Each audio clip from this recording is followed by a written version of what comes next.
not being dark enough to hang with the Ricans, from not being light enough to hang with the whites, from being confused with a sit at lunch, from not knowing who has my back when I get into fights.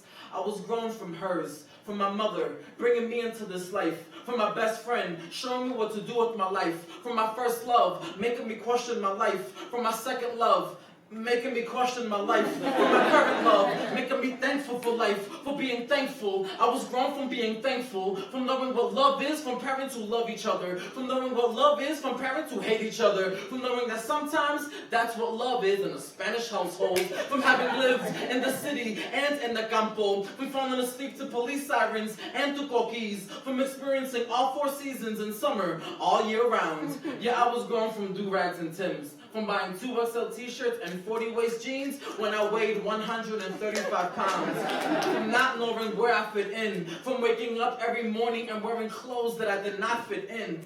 I was grown from the pen, from listening to M.O.S. and reading Shakespeare, which is the common weekend, from losing my notebook in high school and swearing I will never write again, but I was grown from trying again, from my mother, being forced to drop out of school to watch over her siblings, then getting her GED, then getting her bachelor's, then getting her master's, then becoming a teacher just so she can come home and have plenty of time to tuck my sister and I into bed, for my father, being the youngest of 12, watching his father die from Alzheimer's when he was 9, then watching 6 of his siblings do the same in the last 5 years, knowing it will happen to him. But waking up yesterday, running 7 miles, then going to work, and waking up today and doing the same thing again. See, I was grown from being proud, from wearing the red, white, and blue and 1 star on my chest, from having the Merrimack flow through my veins, from having Febo as my last name. I was born with Febo as my last name, and if I had to be born again, may I be born with everything exactly the same. I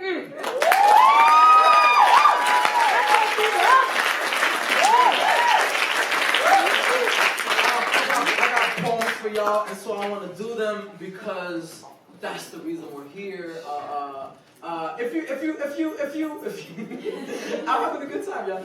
If you bought some food or drank today, make some noise.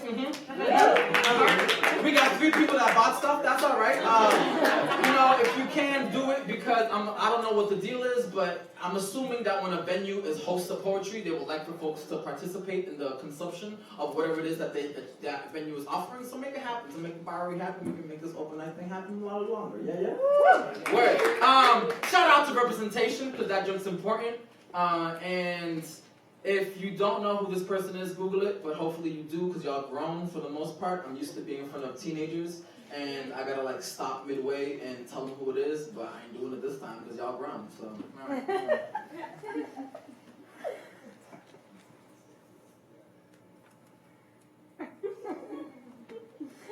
I wonder what Ricky Martin is doing right now. I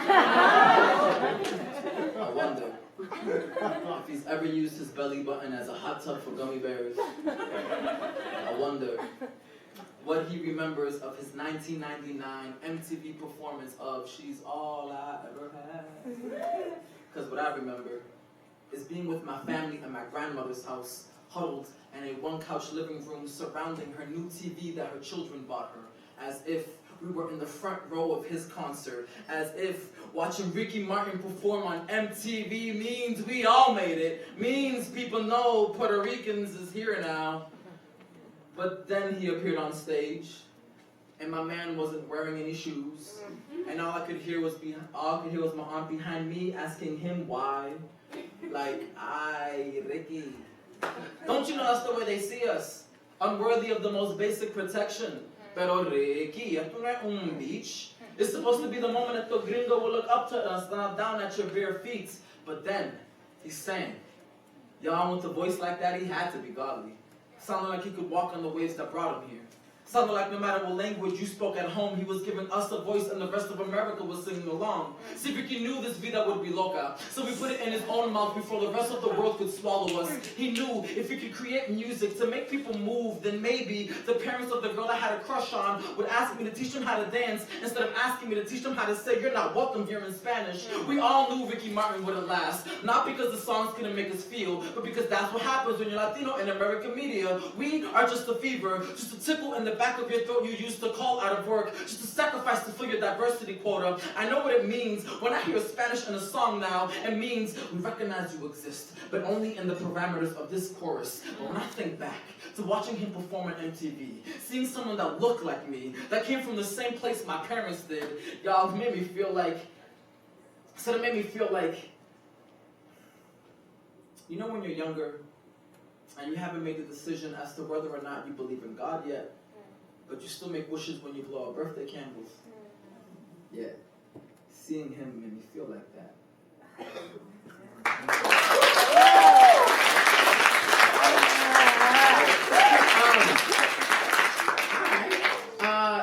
It's okay if you're like, I'm not Puerto Rican. I don't know what the fuck he's talking about. It's cool. I got y'all. This one's for y'all. This one is for y'all. It's like one of the 2 non-Latin poems I'm doing tonight, so soak it up, because we're going back to Latin shit after this, right? The first time Anthony saw his father cry, he was 10. His mother was unconscious in his father's arms, cradled with the same precision you cradle a newborn. The head resting in the wrinkle of the elbow, the ears positioned symmetrically between the bicep and forearm as if to whisper, "One day, you will grow out of my safety. I will always attempt to protect you." This is also the first time Anthony saw his father be gentle. The first time Anthony pretended to marry 2 of his friends was at recess in 2nd grade. His closest friend at the time wanted to kiss Ashley, the prettiest girl in class, so a plan was devised to wish to make this possible. With Anthony playing the role of priest, the arranged wedding was set, and as the words, "Does anyone have reason as to why these 2 should not marry," left his lips, the words, "Ashley, I want to marry you for more than just a kiss," was trapped behind his. This is also the first time Anthony pretended that heartbreak is not painful. The first time he ever heard hip-hop was also the first time he heard his own voice. The first time he performed, he got booed off stage, but it was also the first time he ever felt at home. The first time he witnessed glass shatter was within the midst of an argument. The exclamation of "smash" is always louder when done on purpose. This is also the first time he ever witnessed his father be sorry. The first time Anthony tasted his own blood, he was 7. He and his family were at a nearby park, and when it was time to return, Anthony went ahead. Perched at the top of the hill, he smiled at the only obstacle between him and his home, then mounted his bike and rode down that slope at speeds never before reached, then crashed into a chain-link fence, his face battered and bruised, leaving a trail of evidence all the way back to the house. This is also the first time he ever tasted freedom. The first time Anthony felt safe saying, "I love you," was after 3 years of glass shattering, 3 years of pretending that heartbreak is not painful, and there is always a trail of evidence leading to a battered and bruised past that will prevent you from achieving speeds never before reached, that will taste like words swallowed, that will fit in the wrinkle of your elbow, that will sound like booze, but don't let it feel like home. Remember the first time you heard your own voice, how it sounded like music. I've seen someone be gentle as their attempt to protect you. Our crying may not provide answers, but will taste like freedom. Even if the prettiest girl in class does not kiss you, you are still lovable. So the next time someone calls you a monster, just smile and show them the blood in your mouth.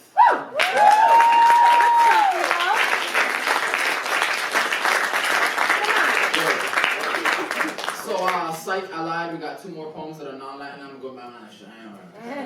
So, I don't know if y'all been looking at the news or Facebook or Twitter, which sometimes can be more reliable than other stuff. But there was, when the band happened, there was a strike from the New York taxi folks, which was really ill. And then there was a push for Uber folks to pick up the slack that didn't happen. And it's very unfortunate because your boy's an Uber driver. And so I was tight. I'm like, damn, fam, that's like my income when I'm not doing this poetry jump. So your boy gotta find something else. But shout out to doing things you don't want to do in order to survive. Yeah, I hate that shit, but you know, I'll just lift. I'll lift. We're good. We're okay. It's okay. I'll give you a code afterwards. So when I'm done with this poem, something's gonna happen, all right? But I'm gonna pretend to walk off stage because the poem's like It works really well when I walk off stage. Alright? I don't specifically for that, but I'm like, I'm in the middle of this motherfucker, so like I can't just like walk off stage and not have any more poems. But I'm gonna walk off and then you're gonna see another person on stage. I'm just gonna have a good time, pretend like that person was there the whole time. Yeah, yeah? Yeah, yeah. I got 3 people saying yeah, yeah. Can I get a yeah, yeah? Yeah! Here we go. Side eye while I Uber drive volume 3.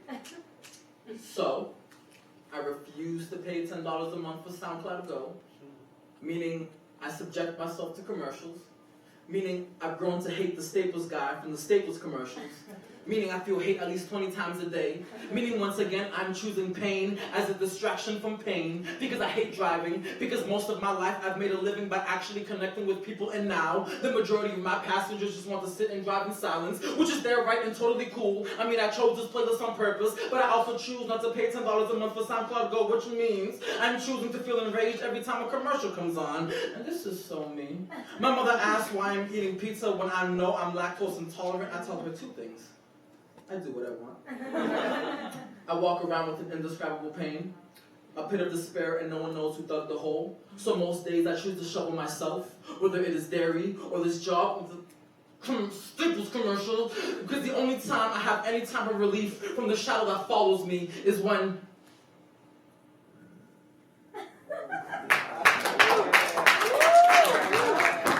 y'all didn't clap, that's why I felt. That's why I felt, because y'all didn't clap. What's up, y'all? This is Richard Piercy. She's the most realest human being you will ever have in your life. If you want some real reality, some realness, talk to my homie. If you want some fake shit, come talk to me. Alright.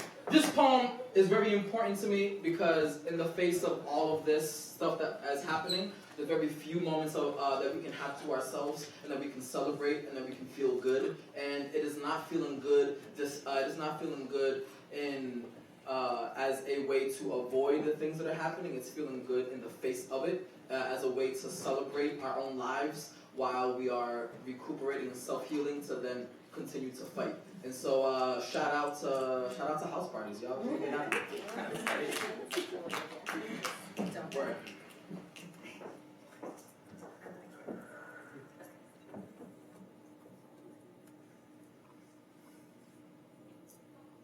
So there I was, dancing at a house party in Roxbury. In the middle of a hookah bar. And everything about this moment was so lit. The DJ, who was technically the homeowner of a really good 90s Spotify playlist. The DJ, who is technically the guy behind the counter playing those same 5 songs on repeat, was still the DJ, and I swear she was reading my mind. Because every song she played brought me and this girl closer.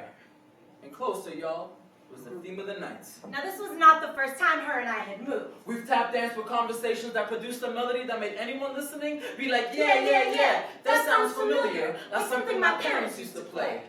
But it was the first time she'd held me in public. And suddenly, it's like we've been here before. Like we are lifelong dance partners. Like this moment can transcend time. I am 12 years old, and all I know about rhythm is that it tastes like my first kiss on top of a rooftop in Puerto Rico. I am in the 1st grade, and all I know about rhythm is that my best friend is telling me I don't have any. While downstairs at my sister's 6-year-old birthday party, dancing on top of my bed, there is way too much reggaeton being played. I am 14 at my first high school gathering, and literally the 2-step is saving my life. Until this girl with moon-like hands guides the blood in my hips to move with hers. I'm 24. 21. Pretending we are the only 2 people in the room. And all the practicing with my long-sleeve t-shirts in front of my mirror is paying off. This dance floor is mine. Sean Paul is egging me on, and I am Dutty winding straight into the heart of a girl I once thought was too good for me. I am here in this moment, dancing with her in a Roxbury apartment. I am here in this moment, dancing with her in the middle of Georgetown. My feet tiptoeing around the fact that I like her. My hips howling and thankful for this moon. My forehead dedicating and keeping a theme with the night she is close. My feet afraid to stop moving. My hips relieved to finally dance with a body that mirrors my own, my forehead, dedicating itself to her chest. She pulls me close. And y'all, this is not the first time her and I have moved. But it's the first time we've touched. The first time she's touched me in public. And it is innocent. It is pure. It is an achievement to my bones. It is a moment I don't know if I will ever get to share with her again. So I take a step back and look at her with just enough grin for her to know that when the clouds are out, stretching themselves across the sky, ready to twirl with the stars, that's when I think of her. How every night holds the potential for any one of us to have a moment like this.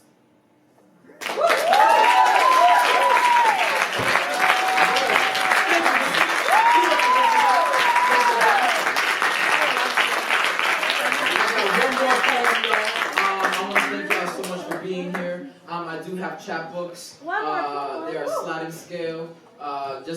Honestly, just come talk to me, to be real. Like, I'm here. I'm driving back to Boston tomorrow, and so I'm down to have a conversation with y'all. I gotta know where to be. We'll kick it here for the rest of the night. And I'm really thankful that y'all have chosen to kick it with me at this point. Regardless if you came here for me or not, it don't matter now. I'm telling my mom that you did. So shout out to doing things you want to do in order to survive. Hey. Let's end with some good vibes, y'all. Let's make it happen. Tonight, I'm cooking because I miss the creation my hands can make. Too often I focus on my knuckles, and tonight I'd rather use the precision of my fingers to cut a plantain. Place them in a pan and wash them tan in oil. Like if I never moved from Puerto Rico, would my skin be tostón as brown? How I cook to feel closer to home. How this has nothing to do with who can cook better and everything to do with the man on the train that yelled, "English, please," when I was just giving directions to someone in Spanish. How he was trying to claim space for his ignorance by diminishing my culture. How there is no correct way to be Latino in public after being told to shut up without proving that person right. So tonight, I need to cook. I need to take something dead, massage it in adobo, let it get loose to the song of oil and sweat, and watch it give life to those that eat it. Tonight, we will eat. Tonight, we will praise over our food and not worry about the language we do it in. Tonight, the stereotype of being Latino and loud does not exist here. We are all too busy reteaching our mouths how to be a host for this food, how to leave room for dessert, because there is always dessert in my house, and they all have names that don't have names in English, because when you taste this good, there is no need for translation. There is no English, please, for flavor, for tradition that keeps culture alive, because we all need to eat, because we all need to live, because what's the point of doing either without a little sazon, like the next motherfucker that yells, "English, please," when I'm just giving directions to someone in Spanish, must be bitter. Like, they must be what they eat. Like, tonight, I will be an island.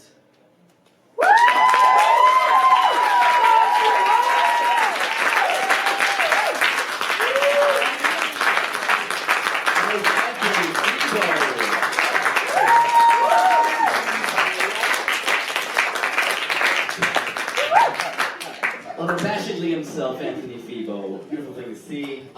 We're now going to take a break. During this break, I kid you not, last week I was here, came early, was sitting over there. Francis, the bartender, made a drink, lit that drink on fire, then blew it out and gave it to somebody. Y'all need to try that. I don't know what it was, don't know what it was called, don't know how such sorcery occurred, but it did, and it's there. So we're going to take a break. You can hit the drinks, you can hit the bathroom, you can hit the smokes, or we can just hit Anthony People up for a chat book. All right? We got free stickers too. And free stickers!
Bye.